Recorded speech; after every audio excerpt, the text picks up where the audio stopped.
ओम नमः शिवाय। नमस्कार दोस्तों, welcome to future guide astrology channel.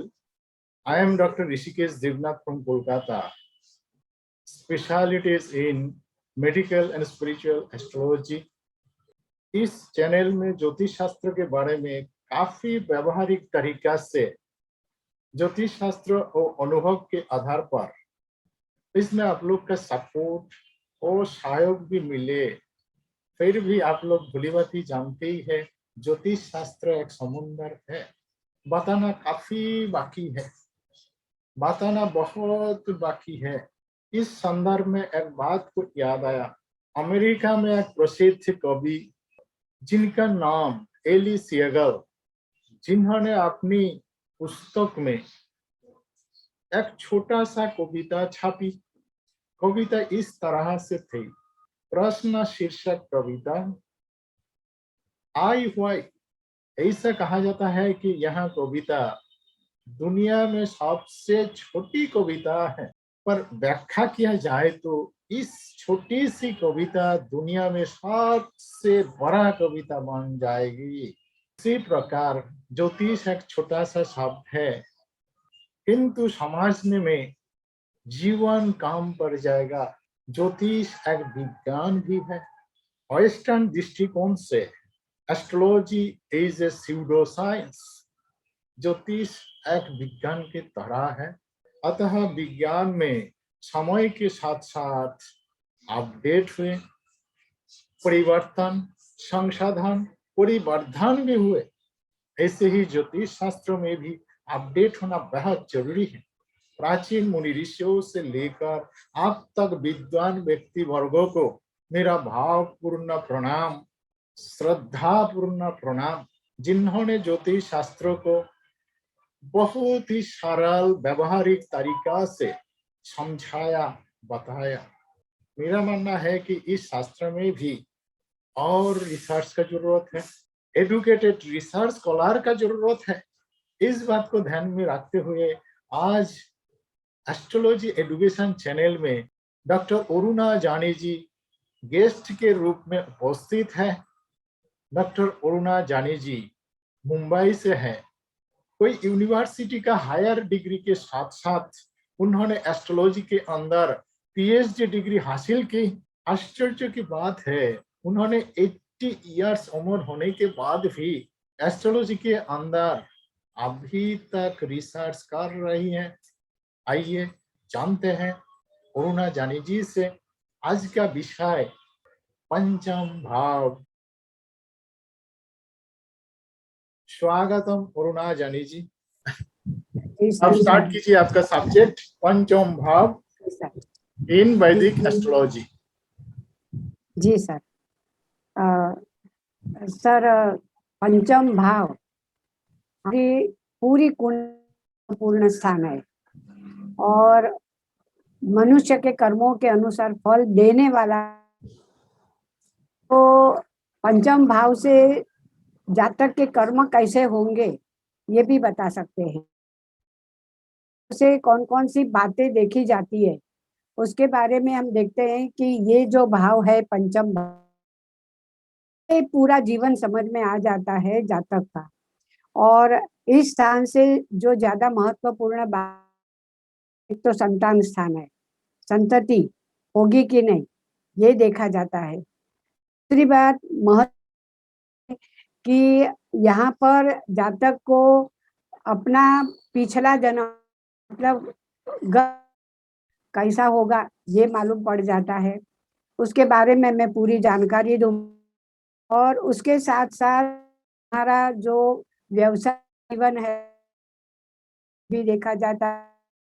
और बुद्धि स्थान है, बुद्धि का स्थान है, तो बुद्धि जातक में कितनी होगी, अभ्यास किस प्रकार का, यहाँ से प्राइमरी अभ्यास देखा जाता है।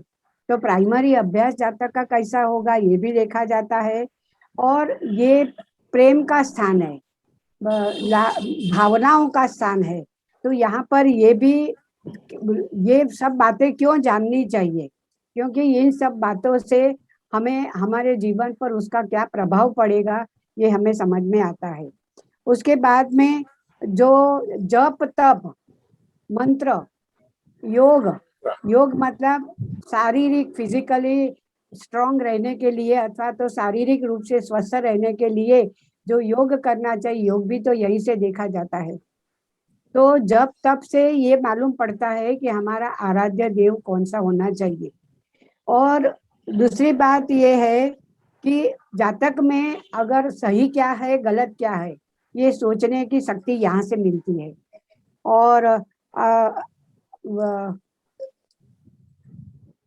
का स्थान है तो जातक कलाकार भी हो सकता है, खिलाड़ी भी हो सकता है, कोई इंजीनियर भी हो सकता है। ये सभी भी एक प्रकार की आर्ट है। Yes. तो यहाँ पर जातक को ये सोचना चाहिए कि यहाँ संतति का स्थान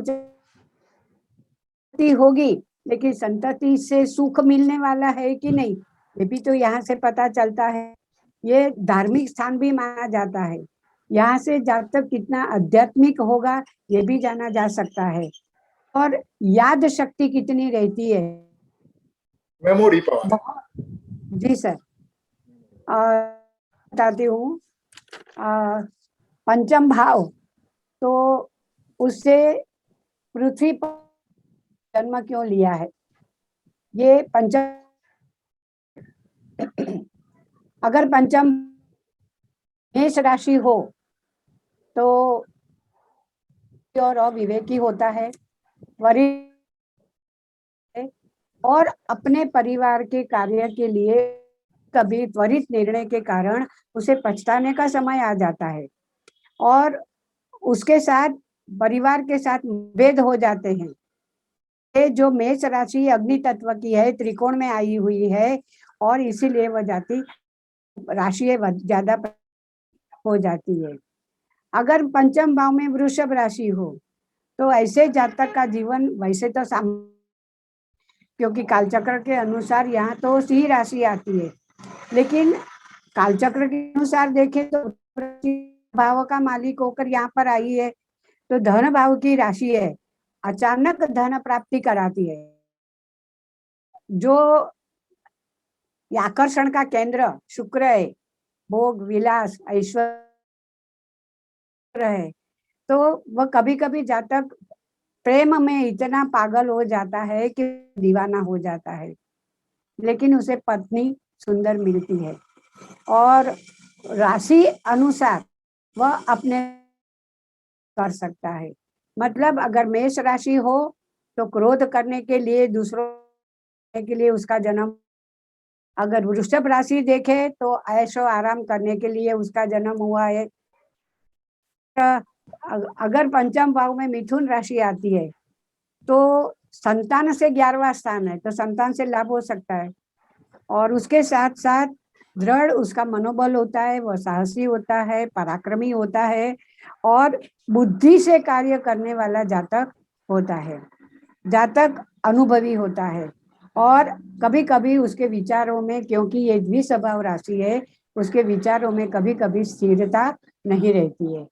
और अगर पंचम भाव में कर्क राशि आती है तो कर्क राशि का स्वामी चंद्र है। चंद्र तो कल्पना का भी कारक है, माता का भी कारक है और मन का भी कारक है, जल का भी कारक। तो ये भावुकता बताता है जातक कितना भावुक होता है। और आज हम देखते हैं कि ज्यादा भावुक होने के कारण जातक को ज्यादा धोखा खाना पड़ता है। जो रिश्ते होते हैं, घर के लोग हैं, ये घर के लोगों से ही उसे धोखा मिलता है।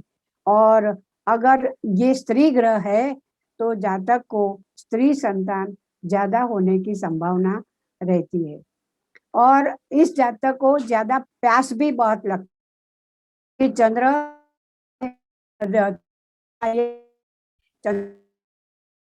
से स्त्री संतान भी होगी और ज्यादा प्यास भी लगती है जी इसके लिए। ये और आगे आगे मैडम कर्क राशि का कब बताया, कर्क राशि के आगे पूरा कंप्लीट कीजिएगा। पंचम भाव में सिंह राशि, जातक क्रोधी और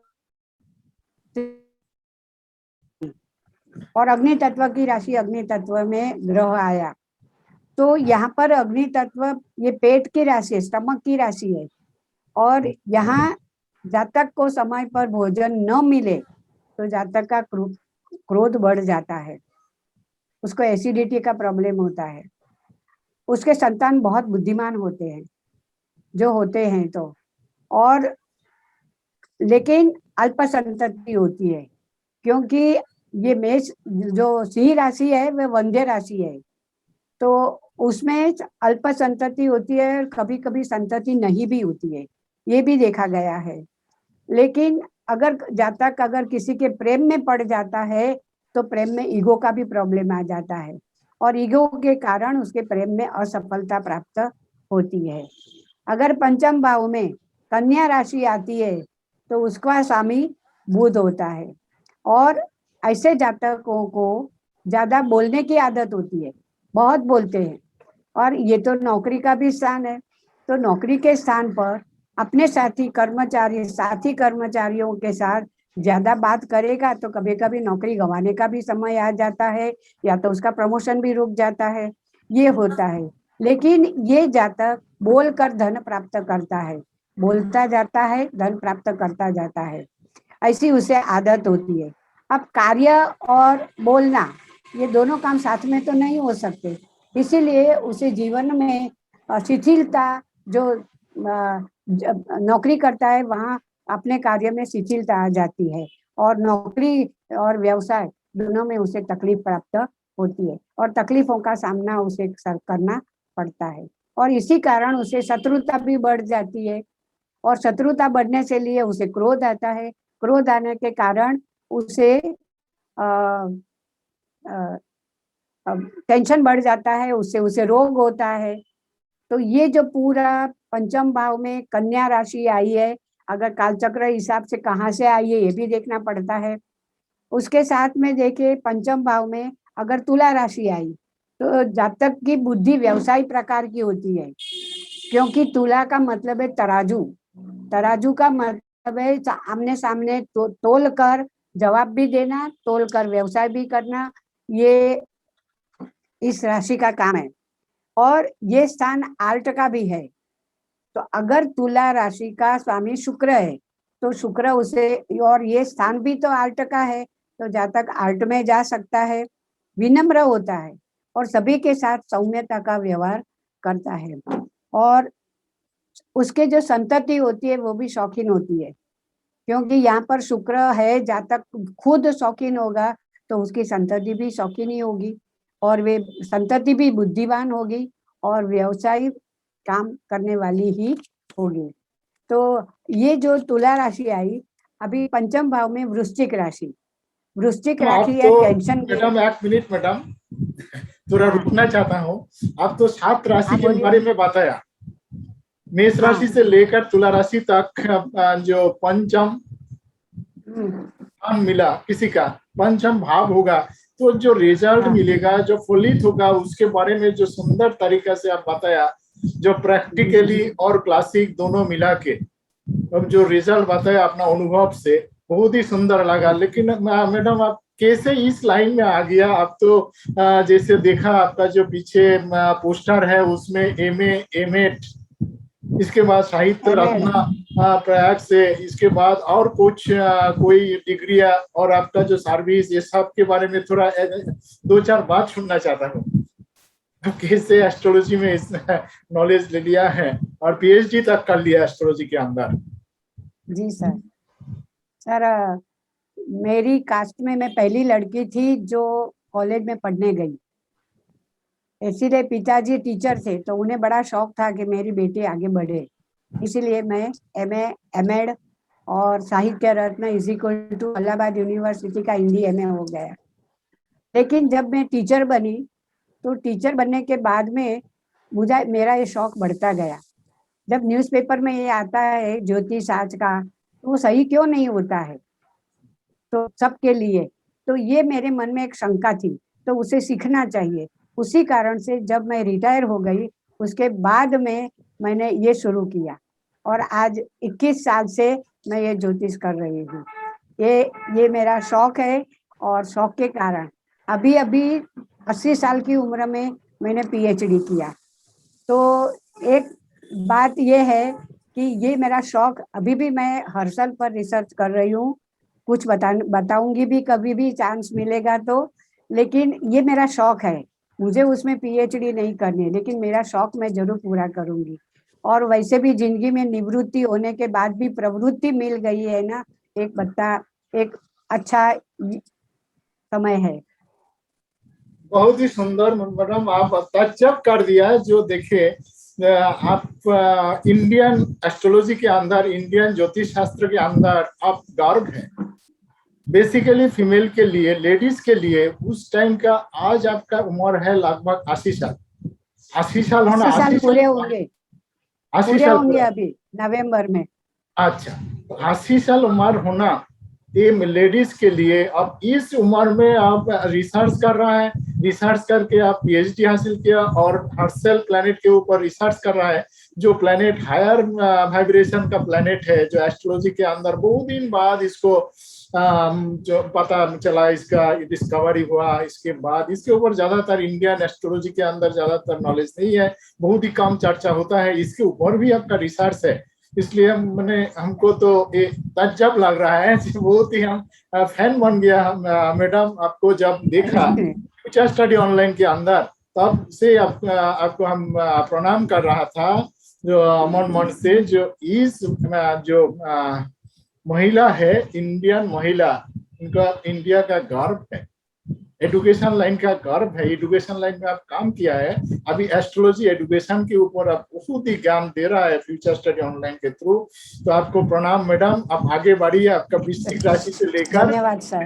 मीन राशि और तक हम मैं लोग सुनेंगे। कांदीवली में क्लासेस भी चलाती हूँ, और उसके ट्यूशन भी तो करती हूँ घर में ऑनलाइन। तो ये सभी प्रवृत्ति से क्या है, मुझे कभी अकेलापन नहीं लगा है। और अभी आते हैं वृश्चिक राशि पंचम भाव में आई हो, तो वो तो टेंशन की राशि है। और ये इस राशि का स्वामी मंगल है। मंगल बहुत तेज चलने वाला ग्रह है, बुध और शुक्र की तरह, और क्रोधी स्वभाव का है, झगड़ा करने वाला ग्रह है, नेतृत्व करने वाला ग्रह है। लेकिन मंगल नहीं, अगर मैं है। और अगर इस जातक को क्रोध आता है तो ये जल तत्व की राशि होने पर जातक का गुस्सा जल्दी शांत हो जाता है। और ऐसे जातक सहनशील होते हैं, लेकिन निराशा में जल्दी चले जाते हैं, और धुन के पक्के होते। एक बार जो काम करने का निर्णय ले लिया तो उसके बाद में वे उसे करके ही छोड़ते हैं, ये मैंने देखा है। और मैं खुद भी वैसी हूँ, मैंने एक बार कर लिया नक्के कि मुझे करना ही है कोई भी परिस्थिति में, तो ये काम हो ही जाता है। पंचम भाव में धनु राशि हो, तो धनु राशि गुरु की राशि है। अगर पंचम भाव का कारक भी गुरु है, और गुरु पर कुछ लोग ये मानते हैं कि कारको भाव नाशाय, मैंने कभी ऐसा नहीं माना है। मेरे पास ऐसे 5-6 दृष्टांत है कि गुरु भी वहीं पर है, और तो भी उनको 2 बच्चे हैं, 2 लड़के हैं। तो ऐसा नहीं माना जाता, बाकी के ग्रह उस पर देखने पड़ते हैं। तो पंचम भाव में संतान से अच्छा सुख मिलता है, संतान भी होते हैं, संतान धार्मिक होते हैं, और आर्ट का स्थान है, तो उस क्षेत्र की शिक्षा प्राप्त कर सकते हैं। और ऐसे लोगों को अगर धनवान हो तो घोड़े की रेस, अच्छा घोड़ा पालना, घोड़ों का पालन करना उन्हें बड़ा अच्छा लगता है। घोड़ों की रेस में पैसे बहुत खर्च करते हैं, लेकिन जब उनके पास धन होगा तभी वे खर्च करेंगे। अगर पंचम स्थान में मकर राशि आई तो उसके लॉर्ड, तो उसके स्वामी तो शनि देव है। कभी कभी ऐसा देखा है कि त्रिकोण में जब शनि आता है, जातक का मन मलिन हो सकता है, मन के मैले जिसे बोलते हैं ना, ये हो सकता है। और ऐसे लोगों को पुरानी बातें बहुत याद रहती है, क्योंकि ये याद शक्ति का स्थान है। तो जब भी बड़े हो जाएंगे ना, तब ये पुरानी पुरानी अपने जमाने की बातें याद करते रहेंगे, और अपने बड़े भाई बहनों की उसे पुरानी चीजों का ही उपयोग करना पड़ेगा। क्योंकि बड़े भाई बहन होते हैं, उनके कपड़े हैं, उनकी पुस्तकें हैं, उनके खिलौने हैं, इन सभी चीजों का उसे उपयोग करना पड़ेगा अगर मकर मकर राशि पंचम भाव में आई तो। और उन्हें पढ़ने लिखने में, शिक्षा प्राप्त करने में थोड़ी आलस आती है। और लेकिन जो काम करते हैं ना वह चौकसाई परफेक्ट काम करते हैं। पंचम भाव में कुंभ राशि हो तो ये इच्छा पूर्ति की राशि है। और स्वामी शनि देव ही है, लेकिन दोनों शनि में फर्क है। एक कर्म क्षेत्र का मालिक है और एक इच्छा पूर्ति का मालिक है, तो दोनों में बहुत अंतर है। जातक का मन जितना बाहर होता है उससे ज्यादा अंदर होता है, क्योंकि हम अपने मन की बातें कभी निकालते नहीं है। और ऐसे जातक को जल्दी हम समझ नहीं पाते हैं, उनके मन की बातों को बाहर निकालना बड़ा मुश्किल हो जाता है। और उन लोगों को मित्रों का सहयोग ज्यादा मिलता है। अपने अकेले रहना ज्यादा अच्छा लगता है। मित्रों का सहयोग मिलने पर भी वह अपनी जो आय होती है उसका पूरा आयोजन करता है कुंभ राशि वालों को। तो और पिता से उसे ज्यादा लाभ मिलता है। अगर पंचम भाव में मीन राशि आई तो मीन राशि जल तत्व की है, उसका स्वामी गुरु है और द्विस्वभाव राशि है, स्त्री राशि है, तो उसे कन्या संतति ज्यादा होती है। पंचम भाव में, पंचम भाव संतति का है। और जातक अभ्यास बहुत करता है, शिक्षा प्राप्त करता है, बुद्धिमान होता है, तेजस्वी होता है। और इस प्रकार अगर हम 12 राशि के बारे में देखें तो उसका जो फल कथन करना है हम कर सकते हैं। अब मैं एक शॉर्ट में बताऊंगी